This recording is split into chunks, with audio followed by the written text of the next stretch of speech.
नमस्कार मित्रांनो, माझे संपूर्ण नाव संदीप गोपीनाथ मालप. मित्रांनो, 1947 साली आपल्या देशाची फाळणी झाली व आपल्या देशाचे विभाजन 2 देशांमध्ये झाले, तेही धर्माच्या आधारावर. तदनंतर पाकिस्तानमधून हिंदूंना मारून कापून हाकलून देण्यात आले. पाकिस्तानातील हिंदूंचे पूर्णतः पतन करण्यात आले. व संपूर्ण मुस्लिम देश म्हणून पाकिस्तान उदयास आला.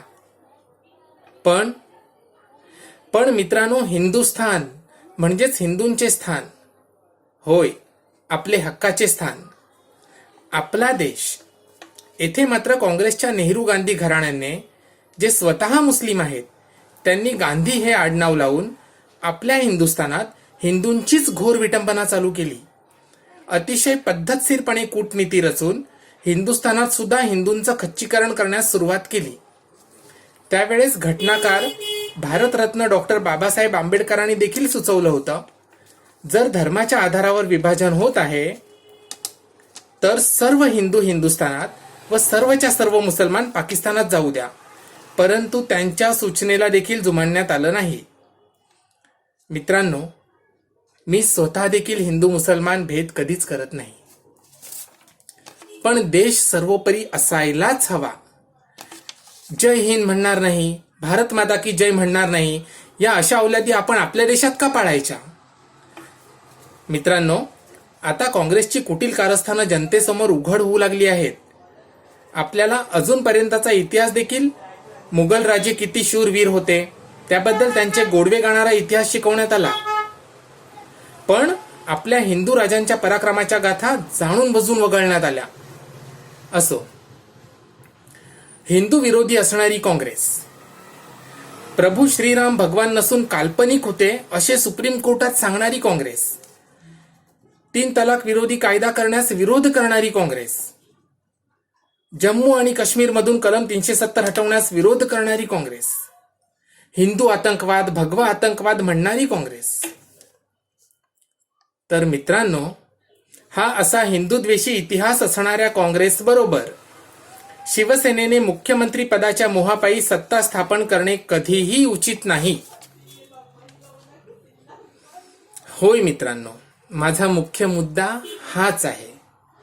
या आपल्या हिंदुस्थानात आपल्या देव, देश आणि धर्माचं उघड पुरस्कार करणारे, माझ्या माहितीप्रमाणे तरी 2च राजकीय पक्ष आहेत.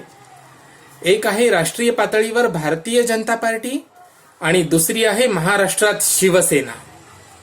भारतीय जनता पार्टीतील बहुतांश मोठे नेते हे RSS म्हणजेच राष्ट्रीय स्वयंसेवक संघाच्या तालमीतून घडून आले असल्यामुळे त्यांच्याबद्दल प्रश्नच उद्भवत नाही. कट्टर देशधर्मरक्षक आहेत. व आपली शिवसेनेची स्थापना आपल्या सर्वच हिंदू बांधवांचे जीव की प्राण असणारे आपले लाडके स्वर्गीय हिंदू हृदय सम्राट माननीय श्री बाळासाहेब ठाकरे यांनी केली.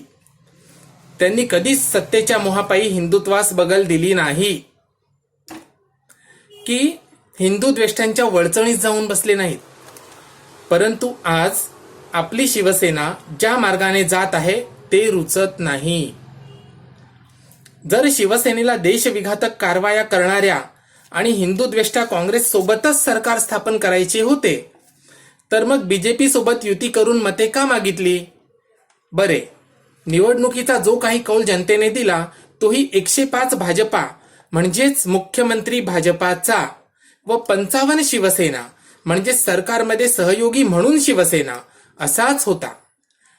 तुमचं बंद दाराआड जे काय ठरलं होतं असं तुम्ही म्हणता, मग ते निवडणुकीच्या प्रचारादरम्यान जनतेसमोर मांडायचं होतं ना.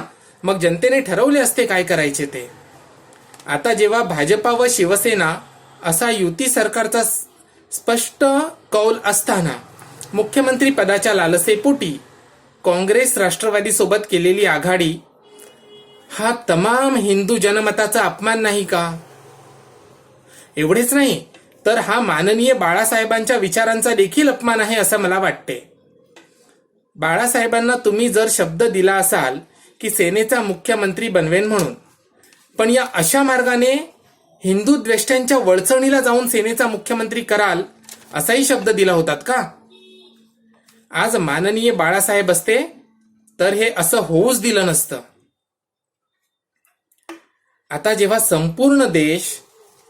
संपूर्ण देशभरात हिंदुत्ववादी विचारसरणीची सरकार असताना आणि छुप्या पद्धतीने देशविघातक कृत्य करणाऱ्या व हिंदुद्वेष्ट्या काँग्रेसचं संपूर्णपणे विसर्जन होत असताना, म्हणजेच काँग्रेस मुक्त भारत होत असताना, माझ्या महाराष्ट्रात आमच्याच शिवसेनेकडून 4थ्या क्रमांकावर फेकल्या गेलेल्या काँग्रेसला पुनर्संजीवन मिळत आहे. ही गोष्ट फारच क्लेशदायक आहे. केंद्रात हिंदुत्ववादी सरकार असताना, राज्यात हिंदू हितांची मोठमोठी कामे करण्यास प्रचंड वाव असताना ही दुर्बुद्धी का सुचावी? बरे, बॉम्बस्फोट खटल्यांचा आरोपी व हिंदू विरोधी हिंदूंच्या विरोधात गरळ ओकणारा अबू आझमी, ज्याने माननीय बाळासाहेबांवर सुद्धा केसेस टाकल्या होत्या, अशा व्यक्तीस आज शिवसेनेचे नेते पुष्पगुच्छ देत आहेत, तेव्हा वेदना होतात व मनात प्रश्न येतो की खरंच ही आमच्या बाळासाहेबांच्या विचाराने चालणारी शिवसेना आहे का? जर यांना आज अबू आझमी चालतो तर उद्या सत्तेच्या आणि पदांच्या मोहापायी असदुद्दीन ओवेसीही चालेल. आता जर शिवसेनेची अशा प्रकारे सत्तेसाठी दिशाहीन वाटचाल चालू राहिली तर आम्ही देश आणि धर्मप्रेमी हिंदूंनी, ज्यांच्यावर माननीय बाळासाहेब ठाकरेंचे विचाररूपी संस्कार झाले आहेत, त्यांनी काय करावे?